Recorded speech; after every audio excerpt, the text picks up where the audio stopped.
بالکل. تو اب یہ امریکہ کا کہنا ہے کہ وہ ٹروپس نکال رہے ہیں اور طالبان کی وجہ سے نہیں نکال رہے, وہ اپنے لیے نکال رہے ہیں, وہ مجھے ذرا ایک کنفیوزنگ سی بات لگتی ہے, کیونکہ یا تو یہ ہے کہ وہ طالبان سے امن مذاکرات نہیں ہو رہے صحیح طرح اور پھر بھی وہ ٹروپس نکالے جا رہے ہیں. میرے خیال میں جو ٹرمپ ایڈمنسٹریشن ہے وہ امریکی ٹروپ ودرال اور طالبان کے امن مذاکرات کو جیسے ایک الگ کرنا چاہ رہے ہیں, لیکن جو زمین پہ حقیقت ہے وہ بہت مشکل ہے اس طرح سے الگ کرنا. آپ نے زمینی حقائق کی انفیکٹ بات کی, اور آج بھی ہم نے دیکھا کہ ایک جاپنیز ایئر ورکر ہلاک ہوئے ایک حملے میں. اس حملے کی ذمہ داری طالبان نے نہیں لی, انہوں نے کہا ہم اس میں ملوث نہیں تھے. لیکن یہ توقع کیسے کی جا سکتی ہے کہ امریکی فوج کے انخلاء کے بعد افغانستان دہشت گردوں کا محفوظ ٹھکانہ نہیں بنے گا, کیونکہ ہم دیکھ رہے ہیں مسلسل کہ داعش کی وہاں پہ جو موجودگی ہے وہ بڑھ رہی ہے. جی, داعش کی موجودگی بے شک بڑھتی ہمیں نظر آئی ہے, لیکن ابھی پچھلے 3-4 مہینوں پہ جو رپورٹس آئی ہیں وہ یہ ہیں کہ بہت کم ہو گئی ہے داعش کی ایگزسٹنس وہاں پہ. اور دوسرا میں یہ ضرور کہوں گی کہ طالبان جو ہے اس نے یہ ہمیشہ جب بھی اس نے امن مذاکرات شروع کیے ہیں انہوں نے ہمیشہ اٹیکس بھی کیے ہیں. جب تک سیز فائر نہیں ہوگا, ایک official cease fire Taliban, Afghani حکومت اور نیٹو امریکی ٹروپس کے درمیان, تو میرے خیال میں یہ جو حملے ہیں یہ ختم نہیں ہوں گے. جہاں تک افغانستان دہشت گردی کا جیسے دہشت گردی کے پرون ہو, میرے خیال میں وہ نہیں ہوگا. طالبان نے جو ہے اپنا لیسن جیسے سیکھ لیا ہے 2001 سے. جو طالبان 2001 میں ہوتا تھا وہ طالبان اب 2020 کا نہیں ہے. یہ طالبان ہے جس کا دوحہ میں سیاسی دفتر ہے, انہوں نے فورن ریلیشنز بنائے ہیں سینٹرل ایشوز کے ساتھ, امریکہ کے ساتھ بات چیت کر رہے ہیں, پاکستان کے ساتھ وہ ان کا ریلیشن شپ ہے. تو طالبان جو ہے وہ بھی پچھلے 20 سال میں ایوالو ہو رہا ہے, اور اس نے لیسن سیکھ لیا ہے کہ اس کو القاعدہ جیسے گروپس کے ساتھ کم از کم ایسی پارٹنرشپ نہیں بنانی چاہیے کہ افغانستان جو ہے وہ دوبارہ ایک سیف ہیون بن سکے. اور لاسٹلی یہ جو کابل حکومت کی طرف سے اور افغانستان کی جو وزارت دفاع اس کی طرف سے یہ اس رد عمل کا اظہار ہو رہا ہے کہ ہم پریشان نہیں ہیں, زمینی حقائق کو دیکھتے ہوئے کیا یہ صرف ایک پوسچرنگ لگتی ہے کہ صرف ایک ظاہری قسم کا علامتی قسم کا آپ کو رد عمل لگتا ہے, یا آپ کو لگتا ہے کہ واقعی افغانستان کے حالات ایسے ہیں کہ کابل میں جو حکومت ہے اور جو سیکیورٹی فورسز ہیں وہ انہیں کنٹرول کر سکیں گی؟ اگر آپ بریفلی یہ بتا دیں. دیکھیں جو کابل کی جو حکومت ہے اس کو بہت زیادہ انٹرنیشنل ایڈ کی ضرورت ہے, لیکن وہ یہ بھی جانتا ہے کہ نیٹو فورسز اور امریکی فورسز جو ہیں وہ جیسے تھک گئے ہیں اور ایٹ سم پوائنٹ ان کو نکلنا ہوگا. تو افغانی حکومت یہ بھی دکھانا چاہ رہا ہے کہ جو انہوں نے انویسٹمنٹ کی ہے افغانی نیشنل سیکورٹی فورسز میں وہ ایک اچھی انویسٹمنٹ ہے, جو ان کی ٹریننگ ہوئی ہے ان کو اتنا قابل بنا دیا ہے کہ وہ کابل کو محفوظ کر سکتے ہیں, کابل کو نہیں افغانستان کو بھی. تھینک یو سو مچ. سحر خان ہمارے ساتھ ہیں, کیٹو انسٹیٹیوٹ سے منسلک تجزیہ کار, اور ہم افغانستان سے متعلق تازہ ترین جو امریکی پالیسی سامنے آ رہی ہے اس کے بارے میں بات کر رہے تھے. بہت شکریہ سحر. Thank you. پاک افغان خطے سے متعلق اہم خبروں اور تجزیوں کے لیے آپ آ سکتے ہیں ہماری ویب سائٹ urduvoa.com پر. اس کے علاوہ ہماری تمام تر خبریں اور ساتھ میں دلچسپ فیس بک لائیو انٹرویوز بھی آپ کو ملیں گے ہمارے سوشل میڈیا پلیٹ فارمز پہ. آپ آ سکتے ہیں facebook.com/voa urdu کے پیج پہ. اس کے علاوہ ٹویٹر پہ ہمارا ہینڈل ہے @urduvoa.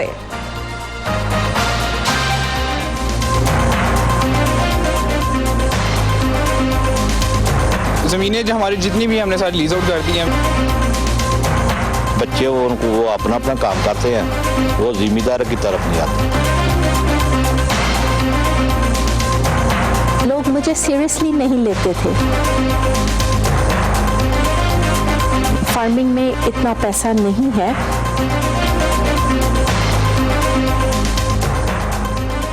زراعت پاکستان کی معیشت کے لیے ریڑھ کی ہڈی کی حیثیت رکھتی ہے, آپ نے یہ اکثر ہی سنا ہوگا, لیکن اب حقیقت اس سے کچھ مختلف ہے. پاکستان کی مجموعی قومی پیداوار میں سب سے بڑا حصہ زراعت کا نہیں بلکہ سروسز سیکٹر کا ہے, جس میں تعمیرات, ٹیلی کام اور بینکنگ جیسے شعبے شامل ہیں. اس کے بعد صنعتوں کا آتا ہے کنٹریبیوشن, اور پھر تیسرے نمبر پہ زراعت کا شعبہ آتا ہے جس کا آپ دیکھ سکتے ہیں 18.5% کے قریب ہے. یہ مالی سال 2018 میں 19% کے قریب تھا, تو اس سے ظاہر ہوتا ہے کہ ایک ہی مالی سال کے اندر اس میں کمی بھی آئی ہے. اس شعبے میں اگر ترقی کی شرح کی بات کریں تو وہ بھی مالی سال 2019 میں صرف 0.8% کے قریب ہی رہی, جو ماضی کے مقابلے میں نمایاں طور پر کم ہے. اور اگرچہ اب بھی پاکستان میں افرادی قوت کا بڑا حصہ زراعت کے شعبے سے ہی منسلک ہے, لیکن لوگ اس پیشے کو آہستہ آہستہ اب چھوڑ رہے ہیں. تو تو اس کی وجہ کیا ہے؟ بہت سی دلچسپ وجوہات ہیں. پاکستان کی نئی نسل زراعت کے شعبے میں کیوں دلچسپی نہیں لے رہی، یہ جاننے کے لیے چلتے ہیں سمن خان کے ساتھ یونیورسٹی آف ایگریکلچر فیصلہ آباد، جہاں نوجوان ڈگری لینے تو آ رہے ہیں لیکن کاشتکاری کو بطور پیشہ اپنانا نہیں چاہتے. رائے ارسلان علی زرعی یونیورسٹی فیصل آباد سے حیاتیاتی زراعت میں ماسٹرز کی ڈگری حاصل کر رہے ہیں. گھگیرا خاص میں ان کے خاندان کی 200 ایکڑ زرعی زمین بھی ہے، لیکن یہ اب کاشتکاری کو بطور پیشہ نہیں اپنانا چاہتے. ایگریکلچر پہ ٹائم دیتے ہیں، اس کے بعد ہمیں ملتا کچھ نہیں ہے وہاں سے. اس ٹائم دینے کا فائدہ نہیں ہوتا. وہی ٹائم اگر ہم کہیں اور دیں تو ہمیں ایک اچھی انویسٹمنٹ کرنے کے بعد ایک اچھا پروفٹ مل سکتا ہے وہاں سے. تو زمینیں جو ہماری جتنی بھی ہم نے ساری لیز آؤٹ کر دی ہیں. ڈاکٹر شوکت علی زرعی یونیورسٹی میں بطور ایسوسیٹ پروفیسر پڑھا رہے ہیں. اپنے والد کی زرعی زمین سے جڑی مشکلیں دیکھنے کے بعد انہوں نے بچپن سے ہی نوکری کرنے کا فیصلہ کیا تھا. 2017 میں ان کی نگرانی میں ایک طالب علم نے سروے کیا جس میں پنجاب بھر کی 3 زرعی یونیورسٹیوں کے 200 طالب علموں سے پوچھا گیا کہ کیا وہ ڈگری حاصل کرنے کے بعد فارمنگ میں آئیں گے، جس میں 55% نے نفی میں جواب دیا. ڈکلائن ایگریکلچر گریجویشن کے اندر نہیں ہے. اسٹوڈنٹ یہاں آنا چاہتے ہیں، گریجویشن کرنا چاہتے ہیں، لیکن پرابلم یہ ہے کہ پھر وہ فارمنگ میں نہیں جانا چاہتے. ایگریکلچر میں انڈسٹری ہے، جس طرح سے پیسٹیسائڈ انڈسٹری ہے، فرٹیلائزر انڈسٹری ہے، اسی طرح سے سیڈ انڈسٹری ہے، اس کے اندر بہت سی جاب اپرچونیٹیز ہیں. تو اسٹوڈنٹس یہاں سے گریجویشن کرنے کے بعد پریفر کرتے ہیں کہ وہ وہاں جائیں. اسی طرح سے جو ایگریکلچر ڈپارٹمنٹ ہے گورنمنٹ آف پنجاب کا، یہ بھی ایک بہت بڑا ڈپارٹمنٹ ہے. اس کے اندر بے شمار جاب اپرچونیٹیز ہے، تو اسٹوڈنٹ پریفر کرتے ہیں کہ وہ ادھر چلے جائیں. زرعی یونیورسٹی فیصل آباد میں ویسے تو 30,000 طالب علم ہیں، لیکن گزشتہ کچھ عرصے سے یہاں داخلہ لینے والوں میں سے اکثر خالصتاً زرعی شعبوں کی بجائے دوسرے مضامین میں ڈگری حاصل کرنا چاہتے ہیں. سب سے زیادہ ہائی میرٹ جو جا رہا ہے وہ DVM پروگرام ہے، ڈاکٹر آف ویٹرنری میڈیسن، اور اس کے بعد human nutrition and dietetics program ہے. اس کے علاوہ پھر ہمارے اور دیگر پروگرام ہیں جس میں انجینئرنگ پروگرام بھی ہیں. انجینئرنگ کے ساتھ ساتھ پھر ہمارا فارم ڈی ہے. رخ کریں پنجاب کے دیہی علاقوں کا تو زرعی زمینیں سکڑتی دکھائی دیتی ہیں. کسان کہتے ہیں کہ انہیں سبزیوں اور پھلوں کی مناسب قیمت نہیں ملتی، تمام منافع مڈل مین لے جاتا ہے. اس کے علاوہ حکومت نے کھاد، بیج اور دیگر چیزوں پر سبسڈی دینا بھی بند کر دی ہے. میاں صابر حسین زمیندار ہیں، انہیں اپنا آبائی پیشہ گھر سے رخصت ہوتا دکھائی دے رہا ہے.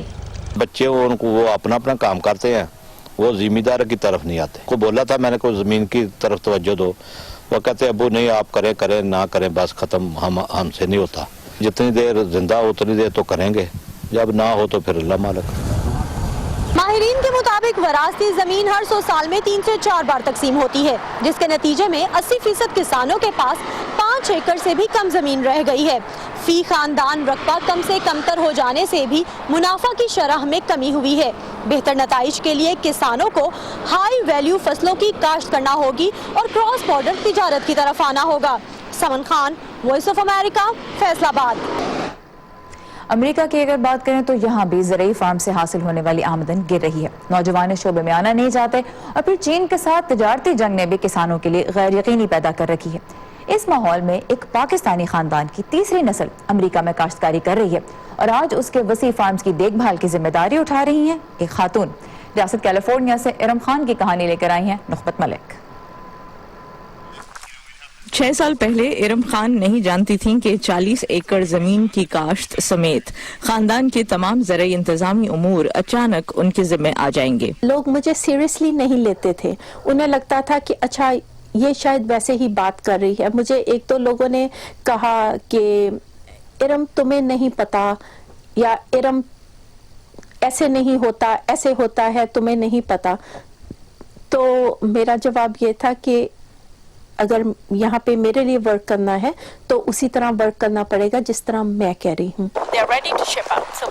ان کے مرحوم شوہر اس شعبے سے منسلک اپنے خاندان کی تیسری نسل تھے. 6 سال پہلے شوہر کی موت کے بعد ان کھیت کھلیانوں کو سنبھالنے کی ذمہ داری ارم پر آن پڑی. میرے ہسبینڈ جو ہیں یہ رائس فارمنگ کرتے تھے. ان کی فیملی 1906 میں مائگریٹ کر کے ادھر آئی تھی. ان کے گرینڈ فادر اور ان کے چھوٹے بیٹے ایک، اور اس طرح سے میری جو سسرال ہے وہ لوگ 1906 سے کیلیفورنیا میں ہیں اور رائس فارمنگ کر رہے ہیں. امریکی ریاست کیلیفورنیا میں رہنے کے باوجود علاقے میں کسی خاتون کا اس شعبے میں ہونا ایک غیر معمولی بات ہے. پہلے میں طارق کے ساتھ ہوتی تھی تو میں طارق کی بیک گراؤنڈ میں ہوتی تھی اور طارق سب سے کمیونیکیٹ کرتے تھے اور بات کرتے تھے. جب میں ایز مائی سیلف فارمنگ شروع کی تو کئی لوگوں کو بڑا آڈ لگتا تھا کہ ہم ایک عورت سے بات کریں, کیونکہ فارمنگ کمیونٹی میں میل ڈومینیٹڈ کمیونٹی ہے فارمنگ کی. ارم خان کے ملازمین سفید فام امریکی ہیں اور 5 سال سے ان کے ساتھ اس کام میں مدد کر رہے ہیں. وہ بات سنتی ہیں اور آسانی سے بات کرتی ہیں, ہماری باتوں کو اہمیت دیتی ہیں جو زیادہ تر لوگ نہیں کرتے, اور یہ وجہ ہے کہ ہم نے ان سے اس انڈسٹری میں بہت کچھ سیکھا ہے.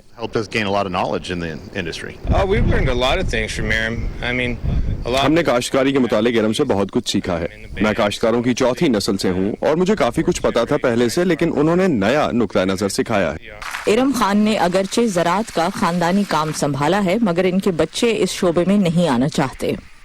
فارمنگ جو ہے وہ جیسے بچے بڑے ہو رہے ہیں اور ڈفرینٹ جابز میں جا رہے ہیں, ڈفرینٹ کریئرز میں جا رہے ہیں, تو ان کو لگتا ہے کہ ان کریئرز میں پیسہ زیادہ ہے. آبویسلی فارمنگ میں اتنا پیسہ نہیں ہے, مگر یہ بھی ایئر ٹو ایئر ڈپینڈ کرتا ہے. کسی سال کموڈیٹی مارکیٹ ہے تو کبھی بہت پیسہ بن جاتا ہے اور کبھی اتنا نہیں بھی بنتا, اسٹیبلٹی نہیں ہے. ریاست کیلیفورنیا امریکہ سمیت پوری دنیا کو خوراک مہیا کرنے والی ریاست ہے, جہاں نہ صرف امریکی سفید فام اس شعبے سے منسلک ہیں بلکہ سے یہاں آ کر بسنے والے بہت سے خاندانوں نے بھی اس شعبے سے وابستگی اختیار کی ہے. Nakhat Malik, Voice of America, ویلو, کیلیفورنیا. زراعت کے پیشے پہ امریکہ اور پاکستان سے ایک نظر. ایک مختلف موضوع کی جانب آتے ہیں. پدر شاہی معاشرے میں عورت آواز اٹھا سکے اور اس کی آواز دور دور تک جائے, اس مشن کے ساتھ ایک ریڈیو اسٹیشن بھارتی ریاست ہریانہ کے کئی پسماندہ ضلعوں میں کام کر رہا ہے. اس کے ذریعے خواتین کو وہ بات کہنے اور سننے کا موقع مل رہا ہے جس سے عموماً انہیں روک دیا جاتا ہے. آئیے ملتے ہیں کچھ خواتین سے جن کے لیے ریڈیو نئی راہیں کھول رہا ہے. السلام علیکم ساتھیوں, نمسکار. جب یہ نوجوان ریڈیو چوکی اپنے سامعین کا ریڈیو میوت میں خیر مقدم کرتی ہیں تو ہزاروں عورتیں ان کو سنتی ہیں. فرین مسلمانوں کی اکثریت اور پدر شاہی نظام رکھنے والے دیہاتوں میں ایک غیر معمولی شخصیت ہیں, جہاں عورتوں کو کام کرنے, مردوں کے ساتھ نظر آنے, یہاں تک کہ اپنی بات منوانے کی بھی اجازت نہیں. انہیں ریڈیو کی نوکری کرنے کے لیے اپنے والدین کو منانے میں کئی ہفتے لگے. پھر گاؤں کے لوگ کہہ تو اپنی چھوری کو بیاہ تو نہ کر رو, کتنی بڑی ہوئی پڑی ہے, یا کی ساتھ کی ان پہ باڑک ہوگا, کت تو بیاہ کرے گو, جاب کروا رو. ریڈیو کے لیے کام کرتے ہوئے فرین کو 2 سال ہوئے ہیں. وہ گھریلو تشدد جیسے موضوعات پر فوکس کرتی ہیں اور خود کو دوسروں کے مقابلے میں خوش قسمت سمجھتی ہیں. اللہ کا شکر ہے کہ میری شادی نہیں ہوئی. جن کی شادی ہو گئی نا وہ لڑکی روتی ہیں بیچاری کہ کسی کا پتی کماتا نہیں ہے, کسی نے اسے چھوڑ دیا شادی کر کے, بچے ہیں ان کے ساتھ. تو میں ان کے لیے بتاتی ہوں کہ ہمارا ریڈیو میں ہوتا ہے ہنسا کنو, جس میں ہم مہیلاؤں کی مدد کرتے ہیں. پیغام صرف ریڈیو تک محدود نہیں. فرین وہ کر رہی ہیں جو یہاں دوسری لڑکیاں نہیں کر سکتی. ایک مرد کالیگ کے ساتھ موٹر سائیکل پر گاؤں گاؤں جا کر وہ ہراساں کی گئی عورتوں کی کہانی سناتی ہیں. اس گاؤں میں وہ ایک کم عمر لڑکی جس نے عدالت سے رجوع کر کے اپنے شوہر سے جو اسے چھوڑ گیا تھا $200 حاصل کیے. میڈم نے کہی مجھ سے جب میں لوگوں کے پاس گئی تو انہوں نے مجھے اپنے حق کے لیے کھڑے ہونے کے لیے کہا, تو مجھے خواتین پر تشدد کے خلاف پروگرام سے حوصلہ ملا. حوصلہ ملنے پر ایک عورت پوچھتی ہے کہ وہ اپنے لیے انصاف کیسے حاصل کر سکتی ہے. حالیہ کچھ سالوں میں موبائل فونز کی بھرمار نے ریڈیو کی پہنچ بڑھا دی ہے. اکثر اپنے شوہروں کے فون پر ریڈیو سنتی ہیں اور وہ مقدمات یا ثالثی کے لیے عدالت سے رجوع کر رہی ہیں. عورتوں کو با اختیار بنانے میں یہ بہت کامیاب ہے, کیونکہ ریڈیو ایسا میڈیم ہے جو آپ کو پرائیویسی اور دوسروں کے علم میں آئے بغیر معلومات فراہم کرتا ہے. تبدیلی آ رہی ہے لیکن دھیرے دھیرے. عورتوں کو نوکری پر برقرار رکھنا ایک چیلنج ہے. یہاں 12 ملازمین میں سے صرف 3 عورتیں ہیں. ہم 1-2 مہیلاؤں کو لے کے آئے ہیں, پھر ان کے پتی انکوائری کرنے آتے ہیں یہاں پہ. تو کیونکہ ایک ٹیم ہوتی ہے, جب ہم لنچ کرنے بیٹھتے ہیں تو سب لوگ ساتھ بیٹھتے ہیں. انہوں نے دیکھا ہماری جو میری وائف ہے وہ کسی لڑکوں کے ساتھ بھی ساتھ میں لنچ کر رہی ہے, تو انہوں نے نیکسٹ ڈے اس کو ہٹوا دیا یہاں سے کہ ایسے تو نہیں چلے. فرین کب تک کام کرے گی یہ دیکھنا باقی ہے, لیکن اس اسٹوڈیو میں داخل ہونا اس کے بچپن کے خواب ایکٹنگ سے قریب تر ہے. میں جس سے بھی کروں کہ مطلب اس گھر میں بدلاؤ ہو. اگر وہاں پہ لڑکیوں کو نہیں پڑھایا جا رہا ہو تو لڑکیوں کو پڑھایا جائے. اگر کسی لڑکی کے ساتھ اتیاچار ہو رہا تو اسے انصاف دلایا جائے. ہر لڑکی کو اس کا ادھیکار جاننے کی ضرورت ہے. اس کمیونٹی ریڈیو کا بڑا چیلنج یہ ہے کہ فرین کی طرح دوسری عورتیں بھی رکاوٹیں دور کر کے اپنی زندگی بدل سکیں. انجانا پسریچا کے ساتھ سپاشا خان، وائس آف امریکہ. تازہ ترین خبریں، اہم واقعات، آڈیو ویڈیو رپورٹس اور تجزیے دیکھنے، سننے اور پڑھنے کے لیے ڈاؤن لوڈ کیجیے VOA اردو کی نئی ایپ. خبریں اب ہر وقت آپ کی مٹھی میں. امریکہ میں کل گیونگ ٹیوزڈے منایا گیا. خیراتی کاموں کے لیے چندہ دینے کا سب سے بڑا دن اور توقع ہے کہ 24 گھنٹوں میں تقریباً $50 کروڑ عطیہ کیے گئے. گیونگ ٹیوزڈے بلیک بنا ایک دن ہے، لیکن اس روز لوگوں کو شاپنگ پر پیسہ خرچ کرنے کے بجائے بھلائی کے کاموں پر رقم خرچ کرنے کی جانب راغب کیا جاتا ہے. اس کا آغاز 2012 میں ہوا اور تب سے اب تک تقریباً $1 ارب سے بھی زیادہ کی رقم چندہ کی جا چکی ہیں. آج بہت سی امریکی کمپنیاں بھی گیونگ ٹیوزڈے پر اپنے ملازمین کی جانب سے دیے جانے والے چندے کے برابر رقم خیرات کرتی ہیں، جو صرف امریکہ میں ہی نہیں بلکہ دنیا بھر میں استعمال کی جاتی ہے. اور وائٹ ہاؤس بھی اب کرسمس کے لیے تیار ہے. سجاوٹیں مکمل ہو چکی ہیں. خاتون اول کی قیادت میں ٹیم ہر سال سجاوٹ کا ایک موضوع منتخب کرتی ہے اور پھر اسی لحاظ سے وائٹ ہاؤس کو سجایا جاتا ہے. میلانیا ٹرمپ نے اس سال کا تھیم رکھا ہے دی اسپرٹ آف امریکہ. تو وائٹ ہاؤس دیکھنے میں کیسا لگ رہا ہے، آئیے دیکھتے ہیں. میلانیا ٹرمپ ایک بار پھر وائٹ ہاؤس کے در و دیوار کرسمس کے لیے تیار کروا رہی ہیں اور اس بار انہوں نے جو تھیم چنا ہے وہ ہے دی اسپرٹ آف امریکہ یا امریکہ کی روح. گزشتہ برس ہی کی مانند وائٹ ہاؤس نے ایک ویڈیو ریلیز کی ہے جس میں خاتون کو آخری شکل دیتے دیکھا جا سکتا ہے. آرائشی اشیاء پر بی بیسٹ کے الفاظ موجود ہیں جو ان کی بلنگ کے خلاف اور بچوں کی بہبود کے لیے چلائی جانے والی مہم کے عکاس ہیں. یہ خاتون اول جیکلین کینیڈی تھی جنہوں نے سن 1961 میں وائٹ ہاؤس میں کرسمس کو کسی نہ کسی مرکزی خیال کے ساتھ منانے کا آغاز کیا تھا، لیکن وائٹ ہاؤس میں سجاوٹ کا آغاز اس سے پہلے سے رائج تھا. Going into the 20th century, presidents not only decorated 20ویں صدی میں صدور نہ صرف وائٹ ہاؤس کی اوپر کی منزل پر اپنی رہائش گاہ کو سجاتے تھے بلکہ یہ سجاوٹ پھیل کر وائٹ ہاؤس کے نچلے حصے میں اسٹیٹ فلور اور باہر داخلی ہال تک بھی پہنچ گئی. اس برس میلانیا ٹرمپ نے گزشتہ خواتین اول کی طرح سجاوٹ کے لیے امریکہ کا روایتی مرکزی خیال منتخب کیا ہے. Ford's second Christmas in the White House is much like the first, traditional, homemade and pure Americana. گزشتہ برس خاتون اول کو سرخ درختوں کی سجاوٹ پر سوشل میڈیا پر تنقید کا سامنا کرنا پڑا تھا. اس سال بھی ان پر تنقید کی جا رہی ہے. میتھیو کاسٹیلو کہتے ہیں کہ ہر انتظامیہ کے ساتھ یہی ہوتا ہے. Typically it's people that don't particularly care. عام طور پر یہ وہ لوگ ہوتے ہیں جو وائٹ ہاؤس کے حالیہ مکینوں کو پسند نہیں کرتے. یہ لوگ سجاوٹ پر کھلم کھلا اظہار رائے کرتے ہیں تو یہ کوئی غیر معمولی بات نہیں. اوباما اور صدر بش پر بھی تنقید ہوئی. یہ تو وائٹ ہاؤس میں رہنے والوں کی زندگی کا حصہ ہوتا ہے. It's just part of the job. White house میں کرسمس کی سجاوٹ کی ویڈیو پیر کے روز سامنے آئی لیکن رضاکار جولائی سے اس پر کام کر رہے ہیں. پیٹسی وداکوسوارا کے ساتھ سادیہ زیبرانجھا، وائس آف امریکہ. اسی کے ساتھ ختم ہوتا ہے آج کا ویو 360. facebook.com/VOA اردو کے پیج پہ آپ کو ہماری تمام تر کانٹینٹ ملے گی اور آپ کے بارے میں ہمیں فیڈ بیک بھی وہیں دے سکتے ہیں.